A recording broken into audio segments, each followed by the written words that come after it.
toujours le même virus, le virus Ebola Zaïre. Parce que le virus Ebola, on distingue 5 types au sérotype. Donc Ebola Zaïre, Ebola Soudan, Ebola Boudibudio, Ebola forêt de taille. Ça, ce sont des sérotypes qui sont pathogènes de l'homme. Et Ebola Reston, c'est un sérotype qui n'est pas pathogène de l'homme. Donc, les 5 sérotypes, c'est les Zaïre qui prédominent, qui est le plus pathogène. Et c'est ce virus-là qui circule dans toute la République. Donc, même au sein de ces sérotypes, il y a quelques variants. Les variants, nous les détectons par les séquençages. Ça sont des techniques de laboratoire qui vont montrer une petite différence, n'est-ce pas, dans la structure génétique du virus. Et ce que nous avons fait à l'INRP dès le départ, c'est de dire, est-ce que l'épidémie de Goro, fin 2018, l'épidémie de Goro, est-ce que c'est la même épidémie qui a été transposée au Nord Kivu et à l'Ituri? Et là, le laboratoire a montré que ce n'est pas le même virus, tout à fait le même virus. C'est le même virus Zaïre, mais au sein du Zaïre, il y a des variants. Donc ça, c'est un autre variant. Ce n'est pas le même. Alors, pourquoi est-ce que d'abord c'est la première fois que l'Ituri et le Nord Kivu sont donc atteints? La population ne connaît pas cette maladie, les médecins ne connaissaient pas cette maladie, les corps médicaux, les infirmiers et tout ça ne connaissaient pas cette maladie.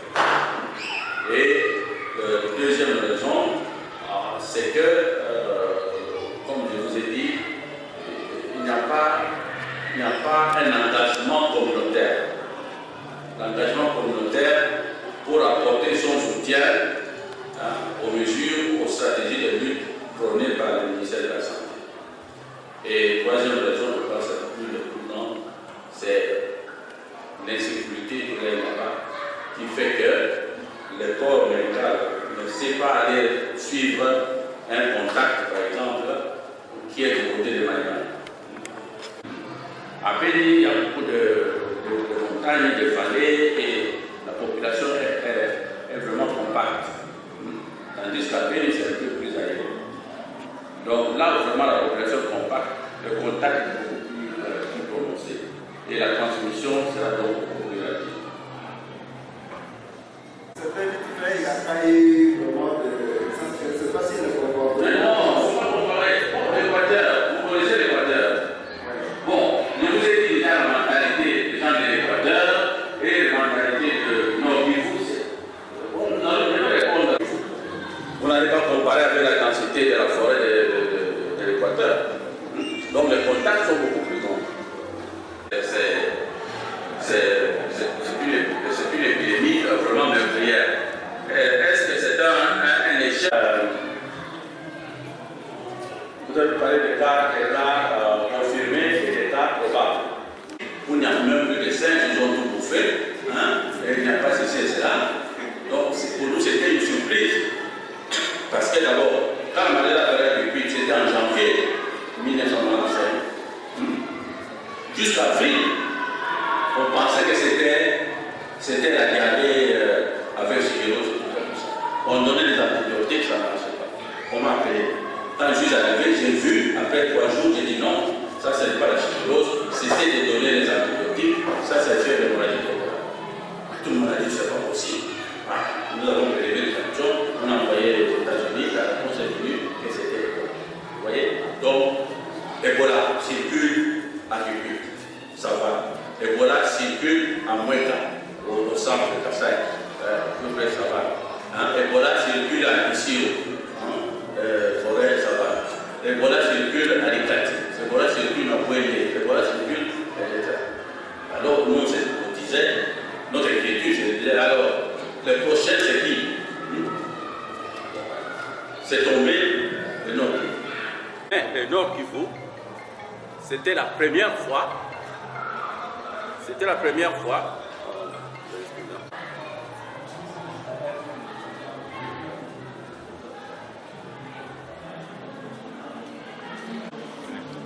Nous pensons donc amener au nord du jour la même stratégie. Le conflit armé,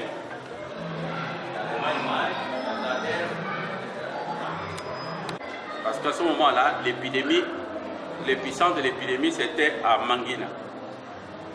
Mais l'état-major de riposte était placé à Beni. Donc chaque matin, on faisait les va-et-vient, on allait donc à Mangina, on travaillait, et puis l'après-midi, on revenait à Beni, à cause de l'insécurité. Donc la population, comme je vous disais, c'était une population traumatisée, qui n'a pas du tout suivi les stratégies proposées par le ministère. Je pense que je peux parler même sans micro. Alors, je vous dis qu'on ne peut pas gagner la bataille contre Ebola sans l'implication de la population, sans l'implication des communautés. Ça, c'est vraiment le grand principe de la lutte contre Ebola. Ce qui fait que, malgré la mise en place d'une équipe très spécialisée et très diversifiée, donc ceux-là même qui avaient lutté contre Ebola du Coroc sont venus à Beni. L'OMS a mis des moyens terribles. Je vous dis par exemple, à Beni, on avait loué plus de 700 véhicules. De véhicules, donc de voitures, de jeeps, etc. Et la population était scandalisée par cette grande exposition des richesses, si vous voulez. Bref, pour la population, le virus Ebola, la maladie à virus Ebola, c'est une invention parce qu'on avait utilisé les armes, mais on n'est pas parvenu à éliminer, comme ils disent, à provoquer à éliminer le peuple nandais. Maintenant, on a inventé Ebola pour encore l'achever. Voilà. Alors, qu'est-ce que ça veut dire? Il y aura donc une résistance de la population pour amener les malades dans les centres de traitement. En conséquence, les malades meurent à domicile et les enterrements se font comme si Ebola n'existait pas, avec les toilettes mortuaires, etc. Et les malades qui tombent, les personnes qui tombent malades dans les zones reculées vont aller de dispensaire en dispensaire. Donc, ils vont faire un jour dans tel centre de santé, 2 jours dans tel dispensaire, 3 jours dans tel petit hôpital, et enfin, quand ils arrivent à Beni-Mangina, c'est déjà dans un stade très avancé. Et entre-temps, en passant par les différentes structures, ils laissent aussi les virus là-dedans. Donc, l'épidémie devient, comme on peut le dire, incontrôlable. Utiliser que les techniques, les stratégies de santé publique simples. Mais dans cette épidémie, telle que la vaccination en ceinture, avec un vaccin, bien sûr, de l'Afrique de l'Ouest. C'est le vaccin RVSV. Ce vaccin, on les donne donc en ceinture. La stratégie, c'est la vaccination. Vous avez des contacts autour, n'est-ce pas, de ces cas-là. Contact direct, la première ceinture. La deuxième ceinture, c'est vous allez faire la vaccination des contacts. De sorte que vous faites une ceinture autour de ces cas-là. Et nous avons introduit des nouvelles molécules qui sont la Régénéron et il y a les MAP 114. Les MAP 114, c'est la molécule que nous avons inscrite. Et grâce à cela, en tout cas, nous avons diminué le nombre de décès dans les centres de santé. Dans les centres de traitement, nous avons un centre de traitement à Butembo, nous avons un centre de traitement à Kakwa, en fait c'est la même ville, à Butembo, zone de santé de Butembo et zone de santé de Kakwa, la même ville.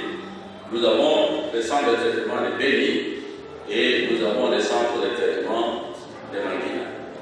Bon, nous parlons beaucoup du Nord Kivu, mais nous avons aussi les mêmes structures, n'est-ce pas, dans les Touris, à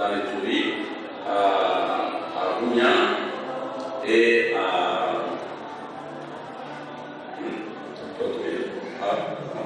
Komanda et à Komanda. Voilà. Et donc, en plus de ces total, quand je suis parti dernièrement, j'ai vu l'hélicoptère de Goma à Butembo. Et puis, pour aller de Butembo à Béni, on a dû me mettre dans un véhicule blindé de 5 tonnes, n'est-ce pas, pour parcourir cette distance de Butembo à Béni. Nos frères, nos soeurs qui sont là-bas, ils vont également sentir cela. Voilà.